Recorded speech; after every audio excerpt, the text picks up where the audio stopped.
Hi, my name is Robert. Please read the comments in the About section of this video. It has valuable information and updates. My YouTube channel has a disclaimer video that I encourage you to watch. And please like, share, and subscribe.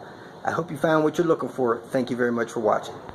If you know somebody that is currently experiencing frozen pipes in their property, please share this video with them, or at least call them and give them this information.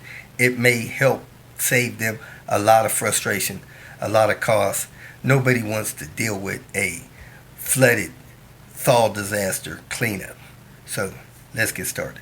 In this video, I want to try to give you some tips on how you can avoid a thaw disaster. A thaw disaster is when you experience freezing in your home and your plumbing freezes over and those plumbing pipes break, and then the system thaws out and water's gushing everywhere. I'm seeing this right now with this deep freeze thaw of Texas. Real sad situation. Now, I grew up in the area of Pittsburgh, Pennsylvania. Up in those northern cities and towns, the plumbing is buried deep, 3-4 feet deep. Some areas even deeper than that. So those areas don't experience service freezing like some of your southern areas. I also worked real estate in Arkansas area. Occasionally, once every 5 or 6 years, they have a freeze there and they have these thaw disasters. So this is a couple of things I think that may be able to help you avoid the damage that these people are suffering during this thaw right now. First thing you want to do is, of course, determine if you have a freeze. If you turn your water on and you don't have water flowing into the property, flowing out of your faucets, you probably have freezing at some point. It may be outside of the property, it may be inside. At any rate, if you have freezing and that water's not flowing, that's a bad situation. Next, you want to go to all of your water supply locations, your sink, your bathtub, whatever. Close all of those faucets off so that they won't let water flow. Just close them all. The next thing you want to do at this point is try to find the main service shutoff.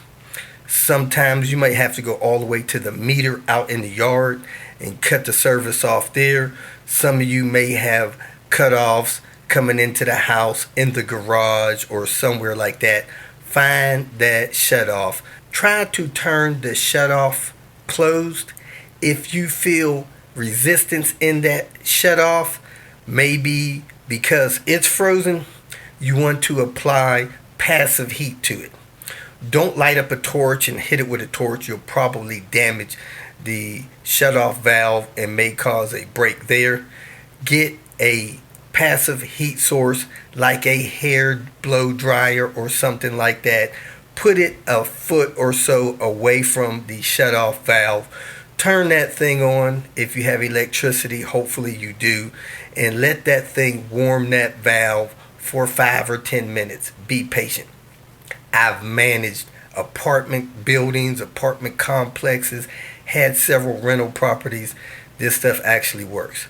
Shut off the service valve. Be patient in heating up that shut-off valve until that valve moves fluidly.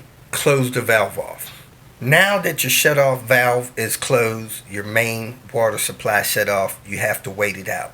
It may take 4, 6, 8 hours. You want to heat your property up normally if you have your heat source back. Open up the cabinets under the sink, under the cabinet areas, stuff like that, to allow the heat from the rooms to get to all the plumbing pipes. After you believe that this plumbing pipe system is thawing out, you want to close all of your faucets off. Hopefully your toilets are full, stuff like that. Get you somebody as a spotter or two. Go back to your main plumbing shutoff and open up that valve. If you have access to your meter and you can see that meter moving, you don't want that meter moving longer than a few seconds. Open the valve up, let that valve stay open. If you don't have a spotter, you want to quickly go through the property and see if you can hear water moving through the walls or water busting through the walls or something like that. If you see anything like that happening, that means you have a split or broken pipe. Go back to the main shutoff, shut it off, call a plumber, or begin to fix that stuff yourself, whatever you choose. However, if you open up that main water supply and water is coming into the property through some busted pipe, game is on. You need to shut that main supply back off and work on getting those busted pipes repaired.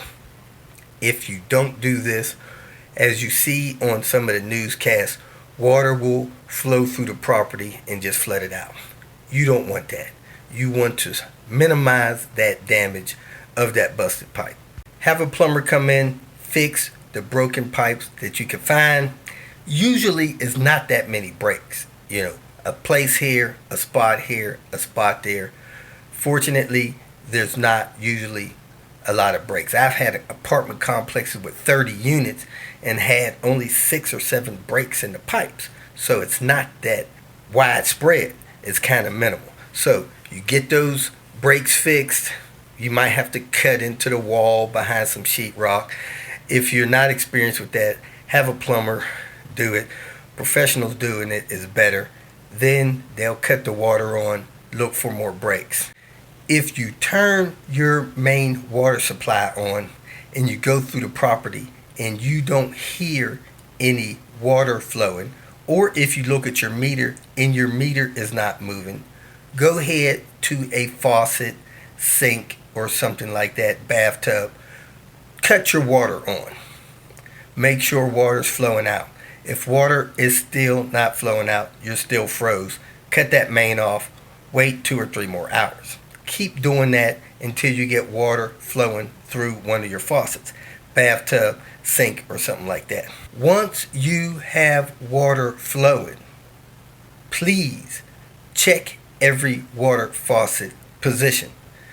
Get water flowing at your hose faucets outside. Get water flowing at every sink, every bathtub.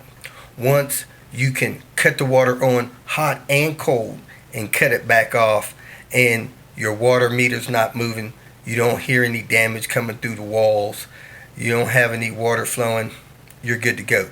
You've escaped a thaw disaster. Here's a few tips to prevent that from happening in the future. If you know that there's going to be a sub-freezing event, if you're up north and the temperatures are going to drop below 20, you may want to do this. If you're in the south and temperatures are going to drop below 30, you may want to do this. Crack your cabinets open. Open them up, leave them open. Let the heat from the room get under the cabinets and keep those pipes warm. Then you come up to your sink, especially if you think you may lose power or you're not going to be home or this temperature is going to get really low. Turn on your water and let it trickle. Moving water is much more difficult to freeze. You probably have to get way below freezing for that to freeze. So this will stop your pipes from outside. Go to your faucets, especially those on outside walls. Get you a trickle going, and you should not have any freezing water. Water trickling like that is enough to stop freezing pipes through the night or whatever. Now during the day, you're cutting water off and on through these different faucets and things. There's a much slimmer chance of freezing occurring. But if you're going to be not using your plumbing for several hours because you're asleep or something like that, you want to keep that water trickling like that at a couple of your faucets. If you have an outside hose bib where you water your lawn, rinse down your patio, wash your cars, things like that, they sell these insulators that cover those during the winter months when you're not using that thing that much. That way, the heat from inside the property sometimes leaks through those areas and will keep that hose bib from freezing. A lot of these exterior hose bib now has freeze resistant faucets on them. You'll know they just look funny. They look like they got more on them than they need to. But at any rate, you want to try to get freeze resistant hose bibs or insulate those hose bibs with those styrofoam cone things, and you'll probably not have freezing hose bibs out there. So read the comments below. There are people that have more experience than me that will likely make comments. When they do, I may remix this video and republish it to help you guys in the future. But at any rate, if you know somebody that is experiencing frozen pipes right now, please share this video to them or give them these tips so that they can avoid that thaw disaster. Thanks for watching. If you feel that this information was useful, please like it and share it with your social media friends. You can subscribe to my channel so that you will get notifications of future videos that I post. You can follow me on Twitter, and if you need to contact me directly, please visit my website. And if you have any questions, leave them below, and someone or myself will reply to them. Again, thank you very much for watching.